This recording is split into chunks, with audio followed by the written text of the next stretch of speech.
জঙ্গিপুরে কর্মী সভা শেষে জনসংযোগে কংগ্রেস প্রার্থী মুর্তুজা হোসেন বকুল শনিবার থেকেই শুরু করলেন প্রচার। ইতিমধ্যেই ময়দানে নেমে পড়েছে তৃণমূল প্রার্থী খলিলুর রহমান, যদিও বিজেপি এই কেন্দ্রে এখনো পর্যন্ত প্রার্থী ঘোষণা করেনি। মনোবীক্ষণ পলিক্লিনিক, চিকিৎসার জগতে এক দশক। এখন এখানে সব বিষয়ে ডাক্তারবাবু একসাথে তলায়। ফোন করুন 7477799515 এই নম্বরে।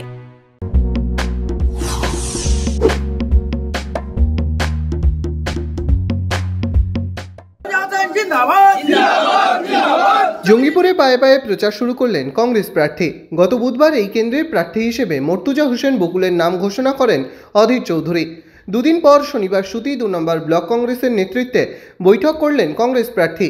বৈঠক শেষে পায়ে হেঁটে সুতির কলেজ মোড়ে জনসংযোগ করতে দেখা গেল কংগ্রেস প্রার্থীকে। কর্মীরা এখন চাঙ্গা, প্রার্থীতে কর্মীরা চাঙ্গা। কর্মীরা বলছে আমরা সঠিক জায়গায় সঠিক প্রার্থী পেয়েছি, আর কোনো চিন্তা না, কারণ আমরা সব নেমে পড়লাম ঝাঁপতে। জয়ের ব্যাপারে কত আশাবাদী? জয়ের ব্যাপারে আশাবাদী, আরো যত দিন যাবে বলবো আপনাকে। মানুষ শুধু চর্চা শুরু করে দিয়েছে, এটুকু বলতে পারি। 10ই মার্চ এই কেন্দ্রের তৃণমূল প্রার্থী ঘোষণা করেন। প্রার্থী হন সাংসদ খলিলুর রহমান। তিনিও নিজের মতো করে প্রচার চালাচ্ছেন। তবে এই কেন্দ্রে এখনও বিজেপি কোনো প্রার্থী ঘোষণা করেনি।